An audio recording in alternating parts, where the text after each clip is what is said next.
Hey guys, welcome back to another art doll video. So it's been a while since I've made art doll videos. It's a bit slack on the old YouTubes, but this one's going to be a little Demiguise commission. So I made two of these actually. One's already been sent off, but they're both commissions. They're really big dolls, so it was a bit of a experiment with just how big I can make them. So basically they wanted them life-sized. So here's the guy. I'll give you a little look at his face if we can get him in frame. A little look at the face. So I handmade these eyes. They are glass. They're really big capuchons, which I've made the eyes for. I sculpted everything out of Sculpting original on the face. Added all the little wrinkle details, which you'll see in this video. All the faux fur, took a lot of faux fur. I had to go back and forth a few times with some orders because I didn't have enough. The hands are sculpted out of cos clay as well. So I wouldn't really call them posable. I find cos clay not that posable, to be honest. Yeah, so it does stand. It's got just a look at the feet, got the tail. The tail obviously helps with the balance, but the customer wants to have him sitting. So yeah, it's a really big doll. It's a little turnaround. But he is quite cuddly, surprisingly. So yeah, I sent one off. I took pictures of them both together, so they look really cool together. But yeah, so if you want to know how I made him, and then keep watching. Alright, so I'm starting off by making my eyes. So when I make my eyes, I use flat back capuchons, which is like a little glass dome type thing. And for this instance, I'm printing off my eyes that I've made in Photoshop. I've printed off a couple of different sizes. I wasn't sure which size I was going to go with, but because this Demiguise has really big eyes, I needed to custom make the eyes for this one.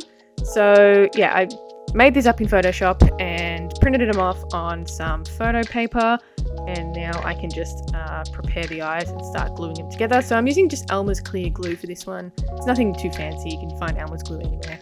I don't really like using Elmer's glue for anything else, but it works well for this, and you can sort of squeeze it down and get the air bubbles out.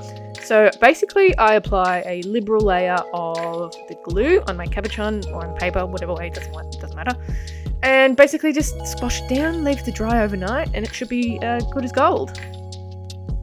Once that's dry, I can start cutting out the eyes. So I'm just using a pair of scissors to cut around. Oh, everyone knows how to do that. And then they'll be right to use in my head for the Demiguise.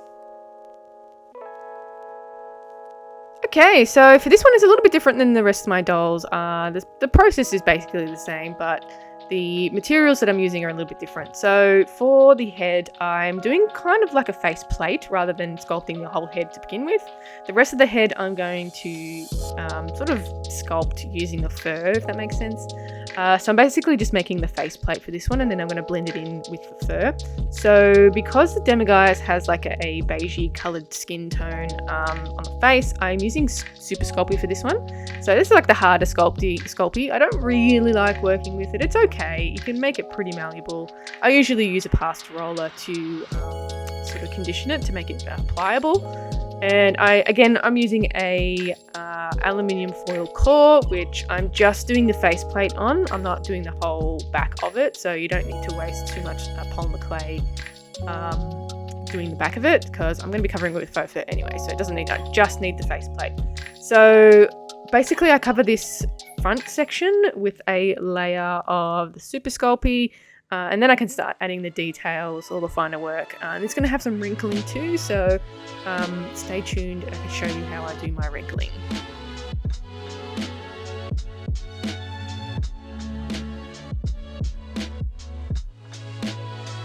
So I'm basically just building a really rough structure of the head to begin with, sort of mapping out where I want the mouth to go, and then I'll map out where I want the eyes to go. But I need to sort of bulk it out a little bit and smooth it out, because a lot of this face is not going to have faux fur over it. It's just really the ends that I'm going to blend into the rest of the body. So I need to be a little bit more clean and a little cleaner, and yeah, not get it so dirty. So it's really a tough one when you're working with paints and furs.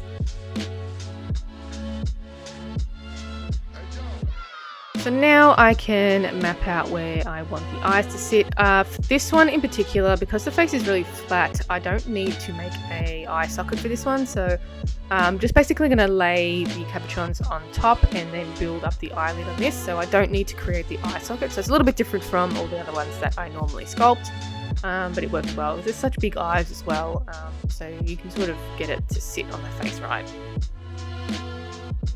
And just rolling out some snakes of the clay, which I'm going to then create eyelids with.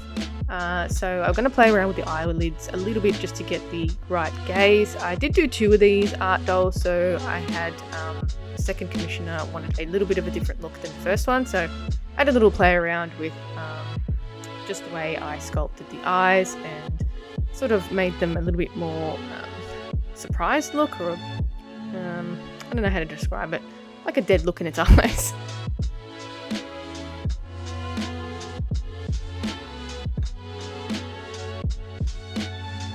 So for this one, I sort of just start building up the eyelid layer and then sort of squish it down because this is obviously going to need some wrinkling as well. So I don't need to be too particular about layering snakes on top of each other because it just basically creates a little wrinkle.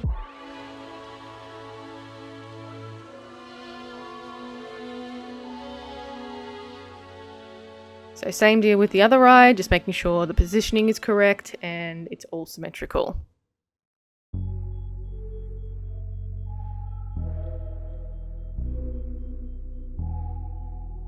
Alright, and then I can start smoothing it all out with my needle tool and start building up a few more sections.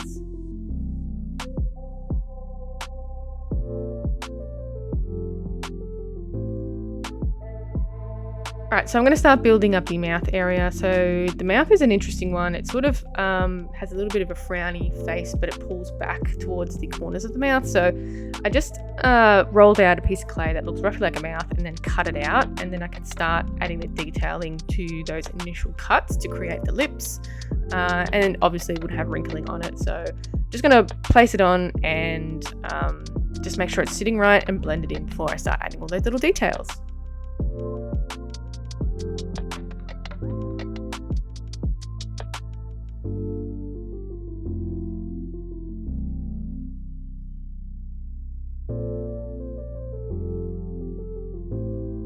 It reminds me of a little duck bill here at this stage, but once we add the lower mouth, it'll start coming together.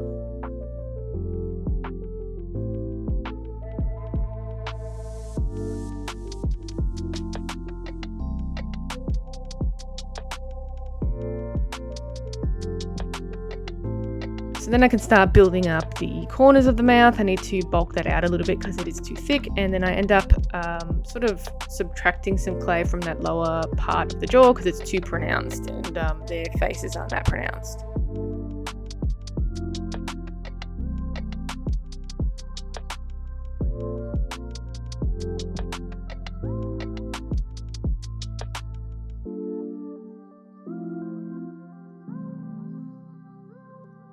Alright, so I can start building up the ridge of this one. So again, roll out a thick piece of clay, which I then blend into the rest of the face. So this is quite a pronounced little ridge as well, and I need to fashion the corners to make sure it has a nice groove in it.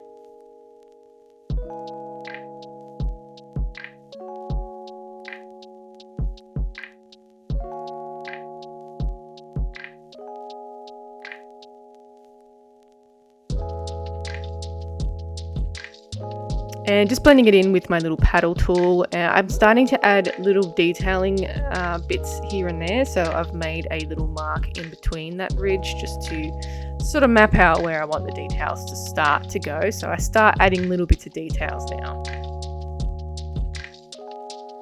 For the nostrils, again, I just roll out bits of snakes and basically curling it around to create the nostril. I don't normally do this because I don't sculpt things with just such pronounced nostrils like this. Sometimes apes do. So it's a little bit similar to an ape sculpt, I guess. So I'm just rolling out those clays, and then I can start blending it in, making sure that I'm still keeping that detailing and that ridge on that nostril, because that was the point really.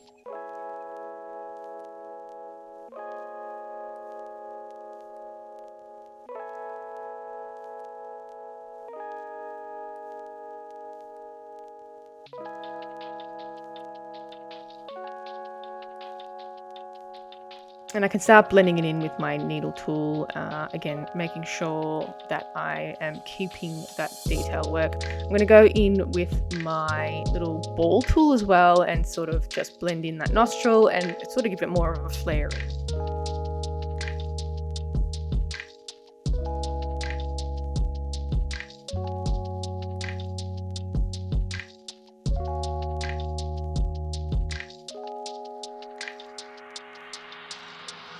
So I can start adding some little brow lines to this one, just building up that brow. They don't have such a pronounced brow, so it's not really a big job to do this one, just adding a couple of little things. And you can see the wrinkling starting to come together when I'm laying that snake on top of the eyelid as well. So I'm just going in with my silicone tool to smooth everything out.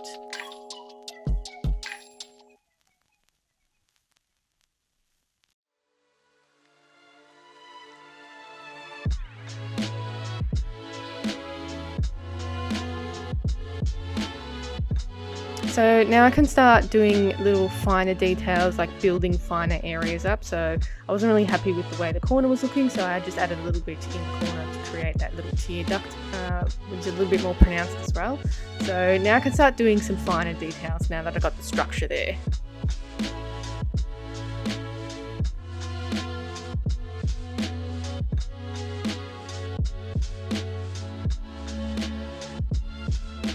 So now I'm going to start building up some of those pronounced wrinkles. So again, I'm going to roll out a snake, but flatten it a little bit this time, and then start blending only one end of it out. And that creates sort of like a bag under the eye, a really pronounced bag. You can, I do sort of blend underneath with my silicone tool a little bit, so it's not such a stark, you can see where it's joined, so it's blended in a little bit. But yeah, blending only the top bit so it's flat, and you can see how much of a wrinkle it creates.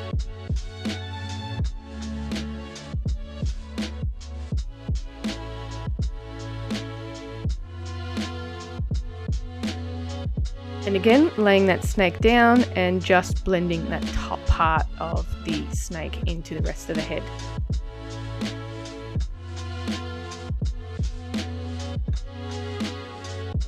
So I'm going to go ahead and add a few more little wrinkles just with smaller bits of snake. Same deal, just blending it in with my paddle tool, but this time I'm sort of blending it under that first wrinkle, so it's like a nice smooth transition.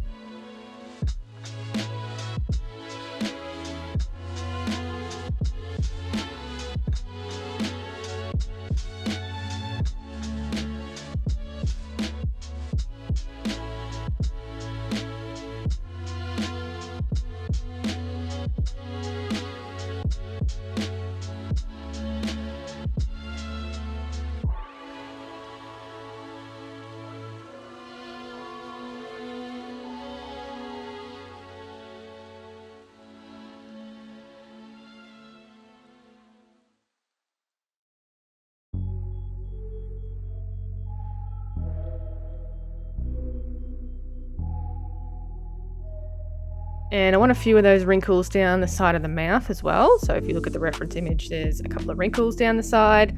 We want to add that to the face as well. So again, the same deal, roll out a piece of snake and add the little wrinkles. Now, a little trick when trying to sculpt the wrinkling effect, I get a nice piece of plastic, and the plastic can really make or break your wrinkles. So this plastic is actually from a Sculpting packet, so that comes with, it's wrapped in plastic when you get a Sculpting packet, but it's a really nice happy medium of thickness with the plastic, so it works really well to sculpt in those details with a needle tool. And basically what the plastic does is stop your needle tool from scraping the clay, but rather dints it. So it creates a nice little wrinkling effect And I usually use my needle tool. You can use a ball tool, but it creates like a thicker little needle bit. But this is a really easy and perfect way to create wrinkles. And you just sort of go across a hatch direction and even down, and just creating deeper wrinkles with more pressure, just being careful not to pierce the plastic. I've tried like things like cling wrap, glad wrap. It's too thin. I have tried it layering it on each other. It does work, but because it's like a clingy sort of plastic, sometimes the tool gets caught in it and ends up dragging a mark down the plastic, so it doesn't really work that well. But I find Sculpey plastic works really well for this. So I'm just going to go ahead and create a whole wrinkle texture all over the face. Just being careful where I want my wrinkles to actually go, and sort of pronouncing those deeper wrinkles that we sculpted before.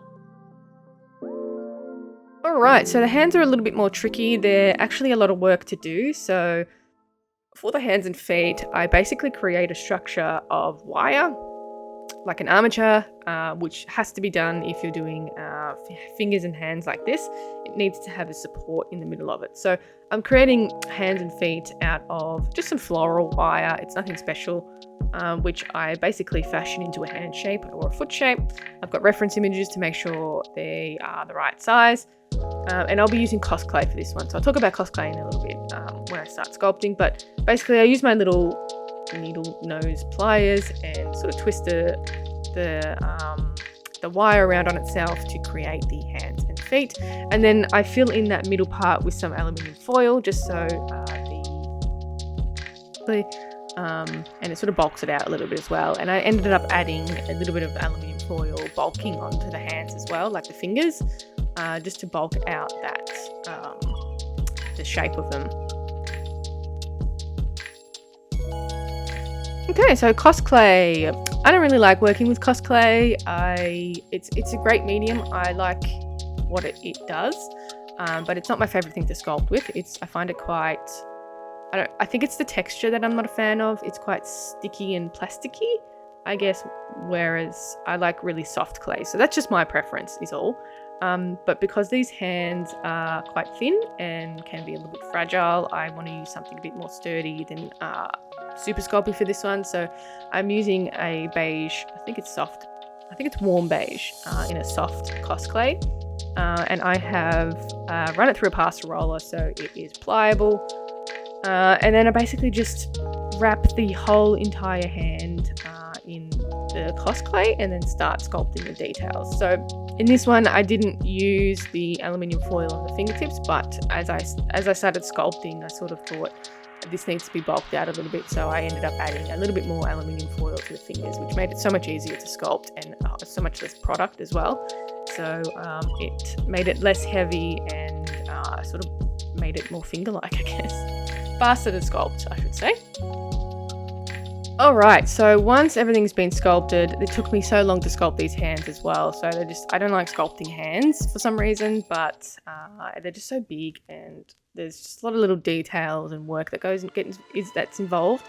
So once everything's been baked, I can attach the armature and then start putting it all together. So for this one, I'm using I ended up changing this size to the larger size, so I think it's 3/8 size. It's quite big. It's a really big doll, so it needs a lot of support. So I went for my biggest size armature for this one. So once I changed the armature out to the bigger one, I then wrapped around some pipe cleaners. So the pipe cleaner basically acts as like a catch with the polyfill. So it's sort of, when you wrap it around, it sort of catches on the little hairs on the pipe cleaners. It makes it a bit easier to do the polyfill needle felting. So for the needle felting, I basically needle felt a muscle form, and that acts as basically the muscle tone. And it can add little tiny details, but sometimes it doesn't come through on the fabric that you're using. If you're using thin fabric, it does come through a lot easier. So I basically just use polyfill is like a cushion stuffing, and I find it works really well for needle felting. I'm just using a single needle felting needle as well, as opposed to using a bigger one with a couple of needles in it. I find the armature gets in the way of that. So yeah, just using polyfill to needle felt and not using alpaca fiber as you would normally use. And because this doll is quite big, it goes through a lot of the polyfill. So I think I used about half a bag for this one. It's a 1 kilo bag, so it's quite a lot. It is a big doll, so it needs that muscle tone to be felted on top of it. But yeah, it took me a little while to do this because it is so big. But I use lots of reference images to make sure I'm getting the dimensions right and all of the muscle tone. So initially I just start off by doing a full layer of the polyfill around the armature to begin with, and then I start building up on that muscle tone. So usually around the neck area to start off with, or down the arms, building those arm muscles, the stomach area, the leg muscles, and a little bit of the tail. Right, so once we have done the felting, the felting for the body, I found this fabric on AliExpress. It is a Mongolian faux fur, and it is a really nice grey, kind of silver colour, but it really matches the Demiguise's fur in the movie. So it's the perfect fur for this. The only problem is it comes in these little squares. They don't send it for some reason as a whole piece. It comes in these little squares, so it must be like pre-cut and then they just shove it in the packet and send it. But luckily enough, it's the right size, so it works for this particular project. But if you're doing something bigger or need that length, you I guess going to have to find one that comes in a roll. You could probably ask them to leave it as one piece, but yeah, it comes in these little packets. So basically what I'm doing is I'm going to pin the torso piece together. So I'm using 2 sides for this one, which works really well. It's kind of like a vest. So I'm pinning the first 2 sides together, trimming it around the body, so that muscle tone that we needle felted, and then I can start sewing it up with a ladder stitch. So I like to do the torso piece first, as it's a nice solid base, and then you can add the arms, the neck, and the tail to complete the doll.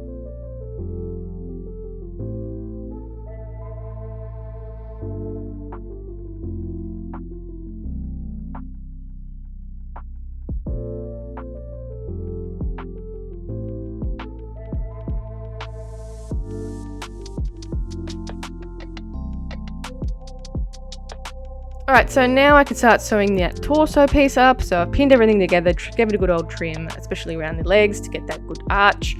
And then I'm using a ladder stitch. So I'm using a good quality thread as well. So I use Gutermann thread. It's not foolproof, it does snap, but when you're using a ladder stitch, you need to have a bit of tension on the stitch to be able to keep the seams closed. So you need a good quality thread. Sometimes I like to use upholstery thread as well. That's really, really thick. So for things like bat wings or dragon wings, I use upholstery thread, and that way I can keep a pull on that tension really, really tight. Alright, so now moving on to the arms. So I basically just pin a really rough shape together and then trim it around, same as the torso piece. Pin it together so it's nice and flush against the polyfill. Give it a trim and then sew it up using a ladder stitch. I like to leave the ends a little bit longer so I have some seam allowance to sew around that shouldered part. So yeah, leave a little bit of a seam allowance. You can trim it when you get towards the end, but I like to leave a little bit more just to be able to sew around that shoulder joint. Now, once I've sewn everything up, I can start gluing all the pieces together. So for the glue, I'm using a tacky fabric glue. It's nothing special, it's just something from my local store called Spotlight. It's a tacky fabric glue that's clear, and it's really thick, so it sticks to what you're gluing. It takes about 24 hours to fully dry though, so I like to leave it overnight to make sure it's all nice and adhered.